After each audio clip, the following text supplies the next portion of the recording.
नमस्कार. मी आज फार्माथेरॅपेटिकचं प्रॅक्टिकलचे मॅन्युअल त्याची इंट्रोडक्शन घेणार आहे. सेकंड इयर डिप्लोमा फार्मसीसाठी MSBTचे प्रॅक्टिकल मॅन्युअल जे स्कीमप्रमाणे त्याच्यातले कंटेंट त्याची इंट्रोडक्शन आज घेणार आहे. ह्याच्यामध्ये titles of experiment total 25 experiment आहेत. 25 एक्सपेरिमेंट आहेत. त्याच्यामध्ये 15 एक्सपेरिमेंट SOP नोट आहे, 5 एक्सपेरिमेंट पेशंट काउन्सिलिंग आहेत आणि राहिलेले 21 ते 25 ते डोस कॅल्क्युलेशन आहे. ह्याच्यामध्ये मोस्ट ऑफली मेजर एक्सपेरिमेंट SOP नोटवर असतात. SOAP म्हणजे काय हे आज आपण बघणार आहे. Introduction. SOP S for subjective, O for objective, A for assessment आणि P फॉर प्लॅन. पहिला आपण बघणार आहे सब्जेक्टिव्ह. सब्जेक्टिव्ह काय आहे? This is the first heading of the SOP note.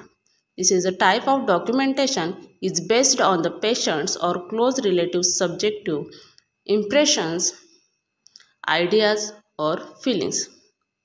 Here, preliminary data for the inpatient sitting are given. This section offers the contents of the assessment and plan. तर subjective काय आहे? तर first point आहे तो. त्याच्यामध्ये काय आहे तर एखाद्या केसमधील सब्जेक्टिव्ह डाटा कसा डिटेक्ट करायचा तर ह्यांनी सांगितलं आहे. Documentation based patient close relative subjective impressions ideas and feeling. ह्याच्यामध्ये कुठले कंटेंट असतात तर आपण बघू. फर्स्ट कंटेंट आहे पर्सनल डिटेल्स.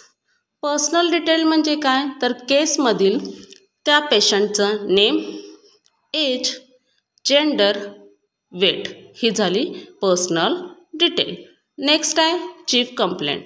चीफ कंप्लेंट काय आहे तर त्या पेशंटला मेन काय प्रॉब्लेम व्हायला लागला आहे ते, किंवा तो डिसीज कंडिशन कशावर, कुठला डिसीज आहे ह्याच्यावर, ती राहिली chief complaint. History of present illness. त्या डिसीजच्या किंवा त्याला जे त्रास व्हायला लागला आहे त्या डिसीजचा मागचा पाठपुरावा म्हटलं तरीसुद्धा चालेल, मागची हिस्ट्री. ओके. त्याच्यानंतर नेक्स्ट आहे फॅमिली हिस्ट्री. फॅमिली हिस्ट्रीमध्ये कुणाला अगोदर डिसीज झालेला आहे का किंवा फॅमिलीमध्ये कोण मेंबर आहेत का, हा केसमध्ये असलेला डाटा. नेक्स्ट आहे मेडिकल हिस्ट्री. मेडिकल हिस्ट्रीमध्ये काय तर मागं त्याच्या अगोदर त्याला कधी डिसीज झाला होता का किंवा त्याला कुठला डिसीज रिकवर केला आहे का. ओके. त्याच्यानंतर नेक्स्ट आहे ॲलर्जिक कंडिशन. ओके. 7 आहे रिव्ह्यू ऑफ सिम्टम्स. जे केसमध्ये आपल्याला सिम्टम्स दाखवतात ते कुठले सिम्टम्स पण असू शकतात.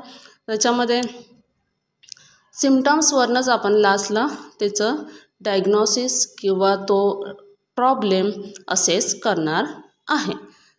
नेक्स्ट आहे करंट मेडिकेशन. करंट मेडिकेशन म्हणजे काय केसमध्ये आत्ता त्याला चालू असलेल्या गोळ्या किंवा चालू असलेली औषधं. हे झालं सब्जेक्टिव्ह म्हणजेच काय तर त्या पर्सनची पर्सनल डिटेल्स टू करंट मेडिकेशनपर्यंत.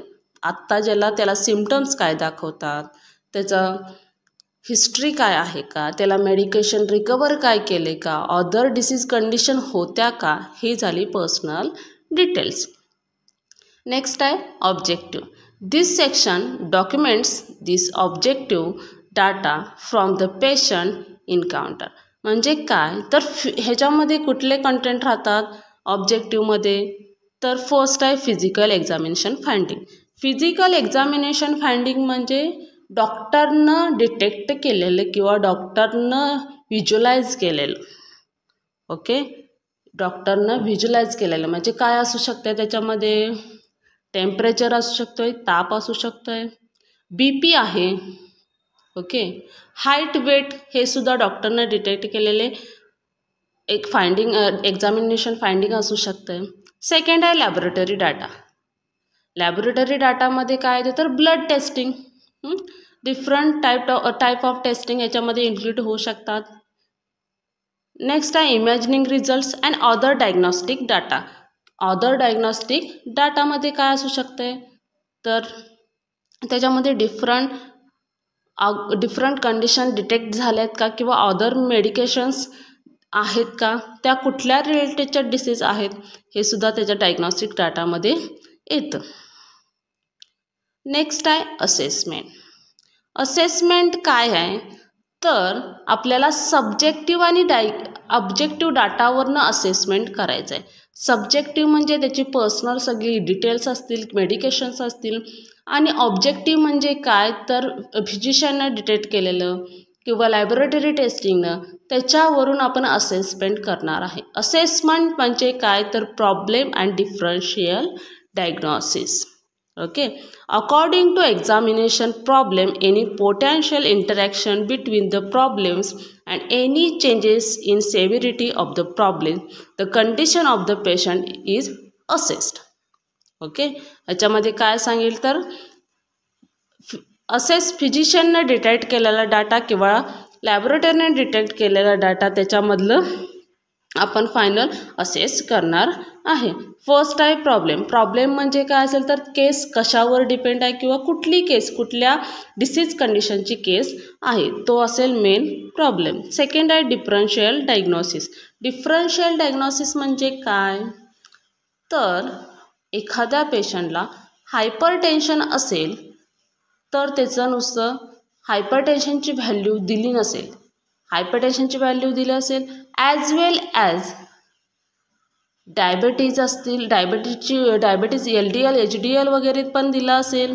दुसऱ्या क्रिएटिनिन क्लिअरन्स म्हणजे कुठल्याही रिलेटेडचा डाटा जर आपल्याकडे असेल क्वांटिटी त्याच्यामुळं आपण त्याच्यात दुसऱ्या डिफरंट डायग्नोसिस करू शकतो. तो फॅटी असेल, ओबेस असेल किंवा डायबिटीज असेल किंवा फादर मदरला असेल, ओबेज असेल तर त्या जेनेटिकली आपल्याला येण्याची शक्यता असू शकते. त्यामुळं काय आहे तर डिफरन्शियल डायग्नोसिसमध्ये आपण डिटेक्ट करू शकतो की तो डिसीज सोडून अदर कुठल्या डिसीज कंडिशन उद्भवू शकतात का. ओके, नेक्स्ट आहे प्लॅन. प्लॅनमध्ये काय तर this section describe the extra test and doctors consultations that may be required to treat patient's problem. Okay, last point ह्याच्यातला SOP नोटमधला सब्जेक्टिव्ह ऑब्जेक्टिव्ह असेसमेंट आणि लास्ट आहे प्लॅन. ओके, प्लॅनमध्ये काय करणार आहे आपण त्या पेशंटला सगळा जो डाटा कलेक्ट झालेला आहे सब्जेक्टिव्ह थ्रू, ऑब्जेक्टिव्ह थ्रू आणि असेसमेंट थ्रू आपण त्याला लास्टला प्लॅन देणार आहे. प्लॅन म्हणजे काय तर त्याला ड्रग फर्स्ट आहे थेरपी निडेड म्हणजे मेडिकेशन्स देणार आहे. त्याला कुठल्या मेडिकेशन सूट होतील किंवा कॉम्बिनेशनमधल्या कुठल्या डिसीज ट्रीट होण्यासाठी मेडिकेशन यूज होतील त्या देणार आहेत. त्याच्यानंतर सेकंड आहे पेशंट एज्युकेशन अँड काउन्सिलिंग. हा पार्ट येतो नॉन फार्मॅकोलॉजिकल मॅनेजमेंटमधला. म्हणजे त्याला विदाऊट ड्रग त्याला ती डिसीज रिकवर करायचं आहे किंवा काउन्सिलिंग करायचं आहे, एज्युकेट करायचं आहे. ओके, नेक्स्ट आहे specialization, specialities, referral or consults. Last पण म्हणजे लास्टला प्लॅनमध्ये काय सांगितलं आहे तर त्याला medications as well as non pharmacological management देऊन त्या मेडिकेशनबद्दल त्याला जागृत करणं किंवा एज्युकेट करणं ह्याच्यामध्ये प्लॅनमध्ये येतं. मेडिकल कंडिशनवर मेडिसिन्स देणारच आहोत आपण त्याला, ॲज वेल ॲज त्याची लाईफस्टाईल मॉडिफिकेशन असेल, एक्सरसाइज असेल ते देऊन त्याची फायनलाइज करणार आहोत आपण ते. ओके, हे झालं ओव्हरऑल SOP's नोट. थँक्यू.